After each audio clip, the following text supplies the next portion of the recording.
Here we see, repeat after me. Compare to, তুলনায়। Compare to, তুলনায়। Related to, সম্পর্কিত বা সংক্রান্ত। Related to, সম্পর্কিত বা সংক্রান্ত। Based on, ভিত্তি করে অথবা নির্ভর করে। Based on, ভিত্তি করে অথবা নির্ভর করে। According to, অনুযায়ী অথবা অনুসারে। According to, অনুযায়ী অথবা অনুসারে। আমার সাথে পড়েছেন? যদি না পড়ে থাকেন আবারও পড়ুন। আমি বারংবার বলেছি যাতে আপনি এখনই মুখস্থ করে ফেলেন। আপনার প্রয়োজনে কাজে লাগাতে পারেন। এগুলোকে গ্রামারের ভাষায় বলা হয় ফিক্সড অ্যাপ্রোপ্রিয়েট প্রিপোজিশন। আমাদের মূলত এইটা জানা জরুরি না। আমাদের জানা জরুরি এ জাতীয় ব্যাপারগুলো কিভাবে আমাদের দৈনন্দিন প্রয়োজনে ফ্রি হ্যান্ড ইংলিশ রাইটিং এ কাজে লাগাতে পারি। এই দেখুন, আমরা স্পষ্টতই লিখে রেখেছি বাজারে গতবারের তুলনায়। এই যে তুলনায়, এই অংশটা যখন আপনি লিখতে যাবেন তখন কম্পেয়ার টু ব্যবহার করে আপনাকে একটা ফ্রেজ তৈরি করতে হবে। বাজার কাঠামোর উপর ভিত্তি করে সরকার এইদিকে মনোনিবেশ করতে পারে। ভিত্তি করে এই ব্যাপারটাকে নির্দেশ করার জন্য আপনাকে বেসড অন ব্যবহার করতে হবে। সো আমরা প্র্যাকটিক্যালি দেখতে পারি। প্রথমত লক্ষ্য করুন, বাজারে গতবারের তুলনায় এইবার দ্রব্যমূল্যের দাম দ্বিগুণ হয়েছে। আচ্ছা, আমি যদি আপনাদেরকে জিজ্ঞাসা করি এখানে কতগুলো ফ্রেজ আছে আর কোথায় সাবজেক্ট, কোথায় ভার্ব? নিঃসন্দেহে ঝামেলায় পড়ে যাবেন। বাজারে এটা কিন্তু adverbial phrase, adverb of place. গতবারের তুলনায় এই অংশটা আপনাকে লিখতে হবে প্রিপোজিশনাল ফ্রেজ হিসেবে, or you can call also it's adverbial phrase. যেহেতু প্রিপোজিশনাল ফ্রেজ এবং অ্যাডভার্বিয়াল ফ্রেজ ভাই বোন, আমরা চিহ্নিত করতে যাচ্ছি, আমরা প্র্যাকটিক্যালি দেখব। এইবার এটা কিন্তু অ্যাডভার্বিয়াল ফ্রেজ। মূলত সাবজেক্ট হচ্ছে দ্রব্যমূল্যের দাম। আর তার মধ্যেও প্রধান সাবজেক্ট হচ্ছে এই দাম, যেটা মূলত দ্বিগুণ হয়েছে। তাহলে চলুন আমরা শুরু করতে পারি। বাজারে চাইলে আমরা শুরুতে লিখতে পারি এখানে, কিন্তু তা না, আমরা গতবারের তুলনায় এই অংশটা প্রিপোজিশনাল ফ্রেজ হিসেবে শুরুতে লিখে দিব। কম্পেয়ার টু লাস্ট টাইম, আপনি এখানে চাইলে লাস্ট ইয়ারও দিতে পারেন, নো প্রবলেম। দেখুন, লাস্ট টাইম ও লাস্ট ইয়ার, গত বছর বা গতবার যেটাই আমরা বলে থাকি। এখন আমরা সাবজেক্ট লিখে দিব। কেউ প্রশ্ন করতে পারেন, তাহলে আপনি এই অ্যাডভার্বিয়াল ফ্রেজ কোথায় লিখবেন? আচ্ছা, সিকোয়েন্স অনুযায়ী দেখায় দিচ্ছি। চাইলে আপনি যেকোনো জায়গায় লিখতে পারেন, সমস্যা নেই। ওকে? দ্রব্যমূল্যের দাম। এ হচ্ছে সাবজেক্ট। দ্য প্রাইসেস, দাম of essential commodities or goods. Essential বলতে বোঝাচ্ছে প্রয়োজনীয়, যেগুলো আবশ্যক, দৈনন্দিন আমাদের প্রয়োজন হয়। এসেনশিয়াল কমোডিটিস, গুডস, আবশ্যক দ্রব্যমূল্যের। আর এই অংশটা প্রাইসেস, দাম। লক্ষ্য করেন আমরা সাবজেক্ট পেয়ে গেছি। এখন আমাদের কাজ হচ্ছে এই দ্বিগুণ হয়েছে প্রেজেন্ট পারফেক্ট টেন্সের সাহায্য নিয়ে এই হ্যাভ ডাবল লিখে ফেলা। কিন্তু আমরা চাচ্ছি বাক্যের সিকোয়েন্স অনুযায়ী এই যে অ্যাডভার্বিয়াল ফ্রেজটা আছে বাজারে, এই অংশটা আমরা এখানেই বসিয়ে দিব। দেখুন, আমি ইংরেজি লেখালেখিতে আপনাদের সবসময় বলি, আপনারা যদি বাক্যের প্রতিটি অংশ চিহ্নিত করতে পারেন, জাস্ট চিহ্নিত করতে পারেন, আর কিচ্ছু লাগবে না, তাহলে আপনি ইংরেজিতে লিখতে পারবেন। প্রশ্ন হলো কোথায় কোন অংশটা বসাবেন? আপনার ইচ্ছা।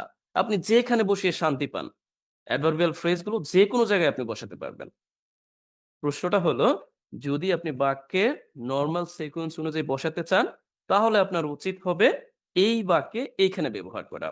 চাইলে আপনি এখানেও ব্যবহার করতে পারেন। এই শুরুতে কম্পেয়ার টু লাস্ট টাইম এখানে আমি দিয়েছি, এরপর আপনি বাজারে যে অংশটা আমি এই জায়গায় লিখেছি। লক্ষ্য করেন, ইন দ্য মার্কেট। এখন এই ইন দ্য মার্কেট আপনি চাইলে এইখানেও লিখে দিতে পারেন। আবারও আপনি চাইলে ইন দ্য মার্কেটকে একেবারে বাক্যের শুরুতেও লিখতে পারেন। এখন বলতে পারেন, দিলেন তো মাথাটা আউলাইয়া। আউলাইয়া দেইনি। অনেকেই ভালো পারেন, ভালো লিখতেছেন, আপনাদের রেসপন্সও ভালো। আচ্ছা, এরপর আমি দেখার চেষ্টা করি। এই যে বাজারে দ্রব্যমূল্যের দাম, মানে সহজ হলো, বুঝতেও সুবিধা হলো। এরপর আমাদের লিখতে হবে ভার্ব, হ্যাভ ডাবলড। আমরা ইনট্রানজিটিভ ভার্ব হিসেবে ডাবলড ব্যবহার করলাম। আর ভার্ব প্লুরাল, কারণ আমরা লক্ষ্য করছি হেড ওয়ার্ড বা প্রধান যেই সাবজেক্ট ভয়েসেস, এটা হচ্ছে প্লুরাল। আচ্ছা, এখন লিখতে হবে আমাদের এইবার, this time, or you can use this year, এই বছর, রাইট? লক্ষ্য করুন, এইবার আমরা অ্যাডভার্বিয়াল ফ্রেজ হিসেবে এখানে লিখেছি। আবারও এই গতবারের তুলনায় এই ফ্রেজটা প্রিপোজিশনাল ফ্রেজ হিসেবে যেটা আমরা শুরুতে লিখেছি। আবারও এই অংশটা আমরা সাবজেক্টের পূর্বে লিখেছি এই ফ্রেজটি। এগুলো নিয়ে দ্বিধাদ্বন্দ্ব মোটেও করবেন না। আমি ইতিমধ্যেই বলেছি আপনার প্রয়োজন অনুযায়ী যেকোনো জায়গায় বসাতে পারবেন। এই দিস টাইম কেও আপনি এখানে বসাতে পারতেন। কিন্তু এতে করে যেটা হইতো আ অনেকগুলো অ্যাডভার্বিয়াল ফ্রেজ এক জায়গায় হয়ে যাইত। এই মার্কেটটাও আপনি এখানে বসাতে পারতেন।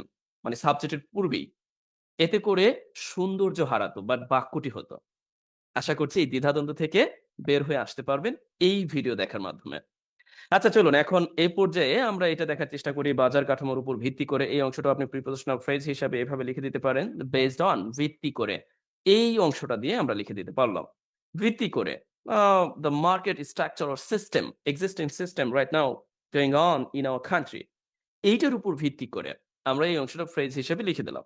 এখন আমাদের লিখতে হবে সরকার এই দিকে মনোনিবেশ করতে পারে এই বিষয়ের প্রতি। এখানে সরকারি হচ্ছে সাবজেক্ট আমরা লিখে দিলাম।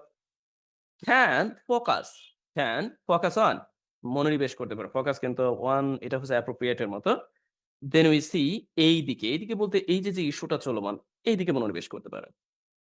আশা করছি বুঝতে পেরেছেন। এই পর্যায়ে এই সব আলোচনার উপর ভিত্তি করে আপনার জন্য বাড়ির কাজ হলো ব্যবসায়ীদের উচিত সরকারের দেওয়া নির্ধারিত দামে দ্রব্যপণ্য বিক্রি করা। অথবা আপনি বলতে পারেন, আপনি এই অনুযায়ী ব্যবহার করার জন্য অথবা এইখানে থাকা যতগুলো আছে যেকোনো একটি দিয়ে আপনি একটা প্রাসঙ্গিক বাক্য তৈরি করতে পারেন। এখানে আপনি বলতে পারেন যে নির্ধারিত দাম অনুযায়ী ব্যবসায়ীদের উচিত সরকারের দেওয়া নির্ধারিত দাম অনুযায়ী বাজারে পণ্যদ্রব্য বিক্রি করা। আচ্ছা, উচিত এর জন্য আমরা শুড ব্যবহার করি। আমরা জানিও বটে। আশা করছি এই বাক্যটি আপনি লিখে দিবেন। আচ্ছা, এ পর্যায়ে ২-১ টি কথা বলি। আজকের ক্লাসটি অপেক্ষাকৃত অনেক বড় হবে অথবা কয়েকটি খণ্ডও বিভক্ত হতে পারে। আপনাদের কাজ হলো আপনারা যেখান থেকে ভিডিওটি দেখবেন, হয়তো আপনি আমার রেকর্ডেড কোর্সের পেইড বেসের স্টুডেন্ট হিসেবে দেখবেন অথবা আপনি আমার বিভিন্ন সোশ্যাল মিডিয়ার যে সাইট গুলো আছে সেখান থেকে দেখবেন। আপনার কাজ হচ্ছে এখানে থাকা প্রায় ১০ টি প্র্যাকটিস। এই ১০ টি প্র্যাকটিসের যেকোনো একটি বাক্য করে দিবেন। আর যারা পেইড ব্যাচ থেকে দেখবেন, তারা এই ১০ টি প্র্যাকটিসের উপর ভিত্তি করে ১০ টি বাক্য এক জায়গায় সিকোয়েন্স অনুযায়ী নাম্বারিং করে নির্ধারিত গ্রুপে জমা দিবেন।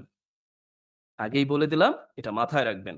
যেহেতু বড় ভিডিও শেষ পর্যন্ত দেখবেন। এখানে থাকা অত্যাবশ্যক কিছু ব্যাপার আছে, যেগুলো লেখালেখিতে দুর্দান্ত কাজ করে। চলুন আমরা পরবর্তীতে দেখার চেষ্টা করি। It goes without saying that এটা বলার অপেক্ষা রাখে না যে। আমার সাথে বলুন। It goes without saying that এইটা বলার অপেক্ষা রাখে না যে। অথবা আপনি বলতে পারেন needless to say বলাই বাহুল্য। এটা বলার অপেক্ষা রাখে না যে। মাঝে মধ্যে কিন্তু দেখবেন আমরা বলি needless to say আ বলাই বাহুল্য। এটা বলার অপেক্ষা রাখে না যে। দেখুন, এগুলো হচ্ছে ডিভাইস। ইংরেজিতে এগুলো চালিকা শক্তি হিসেবে কাজ করে আপনার মনের ভাবকে দারুণভাবে প্রকাশে। তাহলে আর দেরি কেন? একটু প্র্যাকটিক্যালি দেখতে পারি। এটা বলার অপেক্ষা রাখে না যে। শুরুতেই আমরা দেখতে পেলাম আমাদের দেশে নোংরা রাজনীতি চর্চা করা হয়। আমি সবসময় রাজনীতিকে একটু কিক মারি আরকি। আচ্ছা, whatever এটা বলার অপেক্ষা রাখে না যে। আমরা এখানে লিখে দিতে পারি it goes without saying that or you can use here needless to say এটা বলার অপেক্ষা রাখে না যে it goes without saying that আচ্ছা, আমরা কনজাংশন হিসেবে that ব্যবহার করে দিতে পারি। দেন আমাদের দেশে নোংরা রাজনীতি চর্চা করা হয়। এই অংশটা কিন্তু আপনাকে প্যাসিভ ফর্মে তৈরি করতে হবে। যেহেতু আমি প্যাসিভ ফর্ম নিয়ে বিস্তারিত আলোচনা করেছি, এখন আর আলোচনা করব না। আমাদের দেশে দেখুন এই অংশটা যে অ্যাডভার্বিয়াল ফ্রেজ এটা কিন্তু আপনাকে আগে বুঝতে হবে। আচ্ছা, আমাদের দেশে এটা তো আর আপনি লিখতে পারবেন না। চাইলে আপনি লিখতে পারবেন। আচ্ছা, এখন এখানে সাবজেক্ট কে? সাবজেক্ট হচ্ছে নোংরা রাজনীতি। যদি বলা হয় কি চর্চা করা হয়? ডেফিনিটলি ইউ উইল ফাইন্ড যে dirty politics, রাইট? যে নোংরা রাজনীতি। এরপরে আপনাকে প্যাসিভ এ লিখে দিতে হবে। The dirty politics is practice এখন এই অংশটা অ্যাডভার্বিয়াল অংশ হিসেবে আপনি এখানে লিখে দিবেন in our country. Have you got my words? I think so, you have got it well. আচ্ছা, পরবর্তীতে দেখার চেষ্টা করি এই অংশটুকুর ভিত্তি করে আপনাদের জন্য বাড়ির কাজ। ইতিমধ্যে আমি বলেছি আপনারা ১০ টির উপর বাড়ির কাজ পাবেন। যাকে যেভাবে বলেছি সে সেভাবেই করবেন। ইন্টারনেট আমাদের দৈনন্দিন জীবনকে সহজতর করেছে। দেখুন এই অংশটা আপনি প্রেজেন্ট পারফেক্ট এর সাহায্যে লিখে ফেলবেন। সহজতর করা। আপনি এখানে আ অনেকভাবেই লিখতে পারেন। আচ্ছা আমি বলে দিব না। তা বলার অপেক্ষা রাখে না। এই যে লক্ষ্য করেন, তা বলার অপেক্ষা রাখে না এটা আমরা শেষের দিকে দিয়েছি। বাট আপনি লেখার সময় শুরুতেই লিখবেন। ঠিক এইভাবে। হয় আপনি needless to say দিয়ে লিখবেন নতুবা it goes without saying দিয়ে লিখবেন। No problem. যেকোনো একটি ব্যবহার করেই আপনি লিখতে পারবেন। তবে মাথায় রাখবেন, আপনি এই বিষয়গুলো দেখে আবারও হকচকিয়ে যাবেন না। এই তা বলার অপেক্ষা রাখেন এটা শেষের দিকে, এটারে আবার শেষের দিকে দিয়ে দিয়েন না। সরি শুরুতেই দিবেন। বাট আমি বাংলায় লিখেছি ওটা নিয়ে আপনাকে ভাবতে হবে না। আচ্ছা চলুন পরবর্তীতে দেখা যাক। কি আছে? regarding to বিষয়ে। Repeat after me. regarding to বিষয়ে। including সহ বা যার মধ্যে রয়েছে। including সহ বা যার মধ্যে রয়েছে। following পর বা পরে।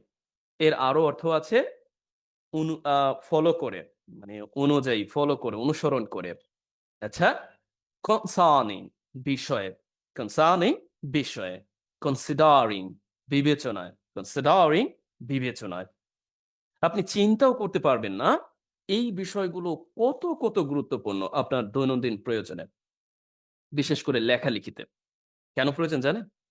এইখানে যতগুলো দেখতে পাচ্ছেন আইএনজি যুক্ত ফর্ম, বাট আমরা ভুলবশত অনেক সময় এইগুলোকে ভার্ব হিসেবে বুঝে নেই। এগুলোকে প্রিপোজিশন হিসেবে ব্যবহার করতে ভুলে যাই। আমি বলছি না সবাই এই কাজটি করেন। তবে অনেকেই প্রিপোজিশন হিসেবে ব্যবহার করতে আমরা ভুল করি। লক্ষ্য করেন, এটাকে আপনি চাইলে জেরান্ড হিসেবে ব্যবহার করতে পারবেন। এটাকেও চাইলে অনেকে ভার্ব হিসেবে ব্যবহার করে ইনক্লুড, আচ্ছা ফলো আপনি ভার্ব হিসেবে ব্যবহার করবেন। বাট এই যে রিগার্ডিং এটা সবসময় প্রিপোজিশন। কনসার্ন কে অনেকে ভার্ব হিসেবে আমরা ব্যবহার করি। কনসিডার কে আমরা ভার্ব হিসেবে ব্যবহার করি। কিন্তু এইগুলোকে প্রিপোজিশন হিসেবেও ব্যবহার করা যায়। এই ব্যাপারটা আমাদের জানা কিন্তু জরুরি। আচ্ছা, প্রিপোজিশন হিসেবে ব্যবহার করলে বুঝতেই পারছেন, এগুলোর পরে আপনি নাউন ব্যবহার করতে পারবেন প্রাসঙ্গিকতা ক্রমে। এগুলোর পরে প্রাসঙ্গিকতায় আপনি নাউন ব্যবহার করে প্রিপোজিশনাল ফ্রেজ তৈরি করতে পারবেন। তাহলে আর দেরি কেন? চলুন আমরা একটু দেখার চেষ্টা করি। জলবায়ু পরিবর্তনের বিষয়ে দেখুন, এই যে দেখতে পেয়েছেন বিষয়ে, এইটা লেখার জন্য আপনি রিগার্ডিং ব্যবহার করতে পারেন, অ্যাবাউট ব্যবহার করতে পারেন, অন ব্যবহার করতে পারেন, ওভার ব্যবহার করতে পারেন, কনসার্নিং ব্যবহার করতে পারেন, কনসিডারিং ব্যবহার করতে পারেন। তবে অ্যাপ্রোপ্রিয়েট হচ্ছে রিগার্ডিং। আচ্ছা, আলোচনা করা প্রয়োজন। কারণ ভবিষ্যৎ বিবেচনায় এটা জরুরি। দেখুন তো এই যে বিবেচনায়, এই অংশটা আমরা এই কনসিডারিং অ্যাজ এ প্রিপোজিশন হিসেবে লিখতে পারি। or you can take it as a present participle, but এই মুহূর্তে আমাদের দরকার নাই। বেশি জটিলও করার দরকার নাই। তাহলে চলুন প্র্যাকটিক্যালি দেখা যাক। জলবায়ু পরিবর্তনের বিষয়ে আলোচনা প্রয়োজন। দেখুন এই পর্যন্ত আমরা যদি লিখি এখানে কয়েকটি অংশ আছে। প্রথমত হচ্ছে আলোচনা প্রয়োজন। এটাকে আমরা কয়েকভাবে লিখতে পারি। আমি আপাতত আপনাদের এই জায়গাটায় দেখিয়ে দিচ্ছি। যে ডিসকাশনকে সাবজেক্ট হিসেবে নিয়ে আমরা লিখতে পারি ডিসকাশন সাবজেক্ট। এখন একটা লিঙ্কিং ভার্ব ইজ এর সাহায্য নিতে পারি। প্রয়োজন এটাকে আপনি কয়েকভাবে লিখতে পারেন। প্যাসিভ আকারে লিখতে পারেন। নিড ইট মানে নিড এটা যুক্ত করে অথবা নেসেসারি যুক্ত করে লিখতে পারেন। নেসেসারি বলতে আমরা অ্যাডজেক্টিভ হিসেবে ব্যবহার করলাম। এখন আমরা লিখে দিব যে জলবায়ু পরিবর্তনের বিষয়ে। এই যে প্রিপোজিশনাল ফ্রেজটা এটা চাইলে কিন্তু আপনি এই বাক্যের শুরুতে এখানে লিখে দিতে পারতেন। বাট আমি এইখানে লিখে দিচ্ছি যে রিগার্ডিং বিষয়ে এইটা ব্যবহার করে। রিগার্ডিং বিষয়ে ক্লাইমেট চেঞ্জ জলবায়ু পরিবর্তনের বিষয়ে। এরপরে আমরা কনজাংশন হিসেবে কারণ বোঝাতে এখানে বিকজ ব্যবহার করে দিচ্ছি। ভবিষ্যৎ বিবেচনায় এটাও কিন্তু আমাদের একটা প্রিপোজিশনাল ফ্রেজ তৈরি করতে হবে। এই বিবেচনায় বলতে গিয়ে আমাদের এই কনসিডারিং লিখতে হবে। এখন আমরা মূলত এটা জরুরি, এইটা লেখার আগেই ভবিষ্যৎ বিবেচনায় এই অংশটা আমরা ফ্রেজ হিসাবে এই জায়গায় আলাদা করে লিখে দিতে পারি। Considering the future. এখন অনেকে বলতে পারেন, "কিরে এইখানে এটা হচ্ছে কনজাংশন আর এটা হচ্ছে প্রিপোজিশনাল ফ্রেজ।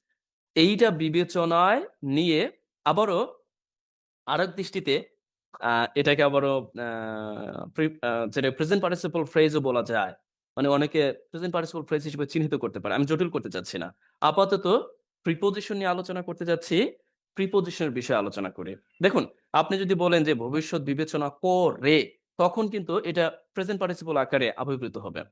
আবার আমি যদি বলছি যে বিবেচনায়, তখন কিন্তু এটা ফ্রেজের মতো করে কাজ করতেছে। মিনিং দ্যাট প্রিপোজিশন হিসেবে কাজ করতেছে। আমি ওই জটিলতায় যাচ্ছি না। কারণ আমি আপনাদের বেসিক গ্রামার পড়াচ্ছি না এখন। জাস্ট বলে দিচ্ছি কথার কথা। অনেকে কনফিউশন পড়ে যেতে পারেন। আচ্ছা, এরপর আমরা দেখার চেষ্টা করি। এখন আমাদের লিখতে হবে যে এটা জরুরি। এটা জরুরি। দেখুন আমি একটু এই অংশটা উঠিয়ে দিচ্ছি। তখন আপনি কিন্তু ঠিকই বুঝতে পারবেন। যে বিকজ কারণ এটা জরুরি। এর মাঝে এই ভবিষ্যৎ বিবেচনা অংশটা বোঝাতে আমি এই অংশটা এখানে প্রয়োগ করেছি। Have you got my words? Things right you have got? Well, then we see এখন আপনাদের একটা বাড়ির কাজ দিচ্ছি। বাংলাদেশ সহ অনেক দেশ আজ হুমকির সম্মুখীন এই জলবায়ু পরিবর্তনের কারণে। বুঝতে পারছেন? এই যে সহ এই বিষয়টা লেখার জন্য আপনার সাহায্য নিতে হবে including যদিও এটার আরেকটি অর্থ আছে যার মধ্যে রয়েছে। এই ব্যাপারটা নির্দেশ করতেও আপনি including ব্যবহার করতে পারেন। যেমন হয় না? আপনি বললেন যে আ গতকাল অনেক দেশের প্রধানমন্ত্রী একটা কি জলবায়ু বিষয়ে যেই কনফারেন্স অফ পার্টিস আছে সেখানে অংশগ্রহণ করেছে। এখন আপনি বললেন এরকমভাবে যে যুক্তরাষ্ট্রের প্রধানমন্ত্রী সহ যুক্তরাষ্ট্রের প্রধানমন্ত্রী হয় না প্রেসিডেন্ট। ভুলভাল বলছি কেন? আচ্ছা। তার মানে ইনক্লুডিং সহ। আবার আপনি এটাও বলতে পারেন যে অনেক প্রেসিডেন্ট সেখানে উপস্থিত ছিলেন যাদের মধ্যে রয়েছে। এরপরে আপনি একটা করে নাম দিলেন। যাদের মধ্যে রয়েছে অমুক, তমুক, সমুক বা যাই বলেন না কেন। ইনক্লুডিং ব্যবহার করে এই লিস্টটা প্রদান করতে পারেন। এইজন্য বলছি এটা অনেক বেশি গুরুত্বপূর্ণ। আচ্ছা, আপাতত আমরা বাড়ির কাজ হিসেবে এটা করে ফেলতে পারি। সহ বোঝাতে ইনক্লুডিং বাংলাদেশ লিখে এই অনেক দেশকে সাবজেক্ট হিসেবে নিয়ে আমরা লিখে ফেলতে পারি যে পরিবর্তনের কারণে। আর এই কারণে নির্দেশ করতে আপনি কি ব্যবহার করবেন? আবার একটা ফ্রেজ তৈরি করতে হবে। জলবায়ু পরিবর্তনের কারণে, কারণে বিকজ অফ বলতে পারেন, ডিউ টু বলতে পারেন, ওয়িং টু বলতে পারেন, অ্যাট্রিবিউট টু বলতে পারেন। আর কিছু বলবো? রিজন বলতে পারেন, রিজন অফ বলতে পারেন। দরকার নাই। শুধু আ এতে করে আরো দ্বিধাদ্বন্দ্ব তৈরি হবে যে কোনটা রেখে কোনটা বলব। আচ্ছা, এই হলো আপনাদের জন্য বাড়ির কাজ।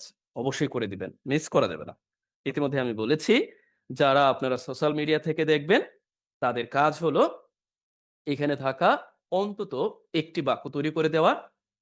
আর যারা এটা রেকর্ডেড কোর্স থেকে দেখবেন পেইড বেস এর অংশ হিসেবে, তারা ১০ টি বাক্যই নির্ধারিত আপনাদের বলা হয়েছে নির্ধারিত যেই আমাদের কাজ জমা দেওয়ার গ্রুপ আছে সেখানে জমা দিবেন।